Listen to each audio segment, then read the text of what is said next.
السلام عليكم ورحمة الله وبركاته. ازيكم يا شباب، عاملين ايه؟ النهاردة في فيديو جديد هشرح لكم طريقة ازاي تشغل الواتساب الذهبي. دي الحل النهائي، انك تشغل الواتساب الذهبي بدون الرجوع للواتساب عادي خالص، وبدون الرجوع لأي باركود، وبدون تليفون تاني، وبدون أي حاجة. تابع الشرح الآخر، اوعى تفوت ثانية في الشرح، لأن الثانية هتفرق معاك في الطريقة دي. لازم تركز كويس قوي. بس قبل ما نبدأ الفيديو ما تنساش تصلي على حبيب النبي، ولو انت لسه جديد انزل اشترك في القناة وفعل زر الجرس عشان كل اي طرق جديدة او اي حاجة شروحات في السوشيال ميديا انا هقدمها لك ان شاء الله.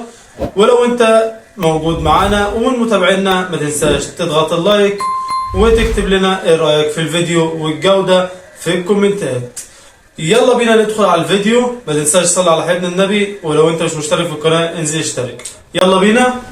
كل اللي بنحتاجه في الفيديو ده برنامج الواتساب الذهبي ومدير الملفات اللي هي فايل مانجر، وطبعا اي لينكات انا هستخدمها النهاردة هسيبها لكم في الوصف. طبعا في قناتي على التليجرام، ادخلوا واشتركوا في قناتي على التليجرام علشان لو حصل اي ظروف في اي وقت. يلا بينا.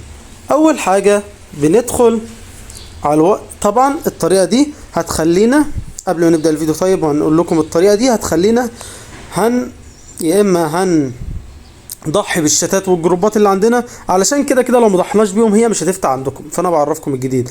اول حاجة هنضحي بالشتات، يعني الطريقة دي هتضحي بالشتات اللي عندك، اي رسائل عندك هتضحي بيها، واي حاجة على الواتساب عندك هتضحي بيها، لاننا هنمسح ملفات الواتساب نهائي علشان نسجل فيه تاني.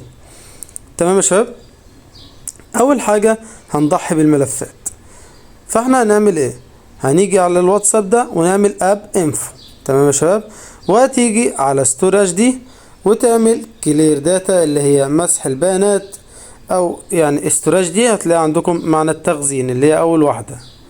وبعدين هتيجي هنا تعمل كلير داتا اللي هي مسح البيانات، وتيجي هنا تعمل كلير اول داتا. تمام يا شباب؟ انا عملتها قبل كده فانا مش هعملها معاكم في الفيديو. تمام كده الواتساب بيكون مفهوش اي حاجة فاضي جدا. هتدخل بقى بعدها على مدير الملفات اللي هي فايل مانجر.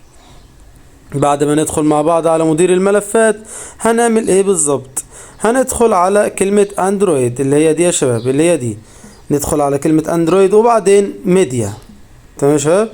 اللي معاهم اندرويد اقل من 8 تقريبا، الطريقة مش عارف هتنفع ولا لا، بس هتبقى على داتا. لو عندكم لو انتوا اقل من 8 بتبقى الاندرويد، تبقى الملف اللي احنا عايزينه على داتا. بس احنا هنخش على ميديا اللي هو ده يا شباب. وبعد ما ندخل على ميديا هنلاقي ملف واتساب. اي ملف واتساب عندك بقى يا شباب امسحه. ادي واحد مكتوب واتساب، واتساب بلس، واتساب عمر، واتساب الجن الازرق، واتساب العفريت، اي واتساب امسحه. اي كلمة واتساب فيها او فيها ميتا امسحها، طرشقها على طول، امسح. احنا لقينا هو واتساب هتروح اعمل ديليت اللي هي تحت ده. تمام يا شباب؟ وتروح مسحها من الجهاز. تمام انا مسحهم قبل كده فانا مش همسح. تمام. وبعدين هتروح طالع من التطبيقات اللي انت دخلت فيها. تمام يا شباب؟ تيجي بقى هندخل هنعوز برنامج تالت، واللي هو الVPN بروكسي ماستر. هسيب لكم برضو اللينك بتاعه في جروب التليجرام بتاعي، هسيب لكم اللينكات اللي احنا هنستخدمه. هنعوز VPN بروكسي ماستر. هنفتح البرنامج عادي الVPN بروكسي ماستر ونعمل كونكت. كل البرامج دي طبعا مجانية، مفيش اي برامج مدفوعة علشان محدش يقلق.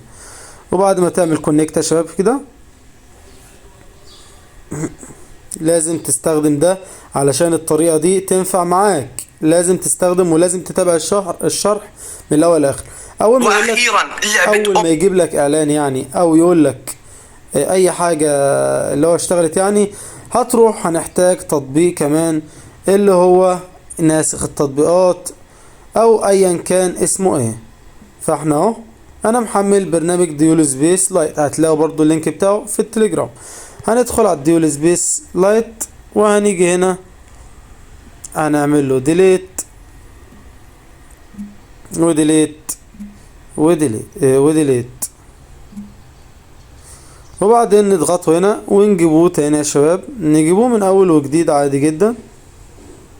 هو فين؟ هتلاقوه ظاهر عندكم اهو. لازم واتساب ده، ما تقوليش واتساب عمر وواتساب حماده وواتساب خروفجي، ماليش دعوه بالكلام ده. احنا عندنا واتساب بلس ده، هو ده اللي هيشتغل وهسيبه لكم تحت. هنضغط على واتساب بلس، الاعلان يجي لكم. انا طبعا بلغي شاشه الاعلانات علشان ما حدش يقول لي مفيش حاجه ظاهره، دي شاشه اعلان، اول ما تتلغي كده هتلاقي ظهرت باذن الله معاكم. تمام يا شباب. مبحبش انا شاشه الاعلانات والله، انا والله بكره شاشه الاعلانات، بكره الاعلانات في اي برنامج. ماشي ماشي يا حبيبي اليكس، ماشي يا حبيبي. وعندنا الواتساب الذهبي بيكون فتح معانا عادي جدا. هنعمل اللغة العربية تمام، وبعدين نعمل الموافقة والمتابعة عادي جدا. وهنيجي هنا هنسجل بأي رقم أو أي رقم معاكم. مثلا أنا هسجل بالرقم التاني مش الأولاني، بس هو دلوقتي مش معايا حاليا في التليفون، فأنا هسجل برقمي الأولاني عندكم، وهظهر لكم اللي هو هينفع عادي وهيبعت لي رسالة، بس أنا مش هسجل بيه. اهو يا شباب هتلاقوها ظاهرين عندكم عادي جدا. هو اتبعت يا شباب زي ما انتم شايفين، وهتلاقوها اتبعتت 100 والدنيا تمام وفل الفل وفل، يعني فل الفل، وقلصت على قلصت، 10 على 10 و100 على 100. تمام يا شباب. كده يبقى معانا ايه؟ الفي بي ان اشتغل معانا، والواتساب الذهبي اشتغل معانا. وتابع الشرح، لازم تتابع الشرح للنهاية، علشان الناس اللي بتقول لي الشرح بتاعك مش شغال، وهم اصلا والله انا بلاقي نسبة المشاهدة مثلا الفيديو 8 دقايق ونسبة المشاهدة دقيقتين.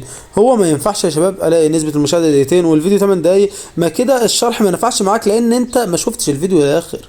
ما انا مش هتحايل عليكم تشوفوا الفيديو للاخر يا شباب. يعني انا مثلا مش هاجي اقول له ابوس ايد كل واحد اقول له بالله عليك شوف لي الفيديو للاخر، انا مش شاغلني انك تشوف الفيديو للاخر. انا اول ما تفتح الفيديو وتقفله انا بالنسبه لي كده الفيديو اتشاف. بس انا مش عايز كده، انا عايزكم تستفادوا بالطريقه، فاهمني؟ انا عايزكم تستفادوا بالطريقه. انا ايه فايدتي او ايه هفيدكم بايه لو انتوا شفتوا الفيديو وبعد ما شفتوا الفيديو قفلتوه؟ ما انا كده مش هستفاد حاجه يعني يا شباب، انا مش هستفاد حاجه. انا بشرح لكم وبتعب في الطريقه وبعمل كل ده علشان في الاخر انتوا تستفادوا، فاهمني؟ وبعد كده انتوا ما تستفادوش، لا ما ينفعش طبعا، اكيد ما تنفعش، لان انتوا كده هتزعلوني انكم ما استفدتوش مني وكأن انا بقدم المحتوى على الفاضي. فانا والله عايز اقول لكم يعني اللي انا مشكور طبعا، شكرا لكم من فضل لكم بعد ربنا، اللي انا وصلت ل 25 و400 دلوقتي، 25400. وشكرا على دعمكم ليا. بس يا ريت يا ريت يا ريت انتوا تشيروا الفيديوهات، لان الفيديوهات ما عادتش تتشاف زي الاول وما بقتش تتشاف زي الاول. فيا ريت اللي بيشوف الفيديوهات بتاعتي يشترك في القناه ويفعل زر الجرس، ده اولا. ثانيا يشير لاصحابه، والطريقه تفيد الكل ويبقى 100 وفل على القسط. والسلام عليكم ورحمه الله وبركاته. اكيد طولت عليكم انا في الشرح اللي في الاخر ده، معلش والله انا عارف ان انا طولت عليكم. اشوفكم في الفيديو الجاي ان شاء الله. سلام.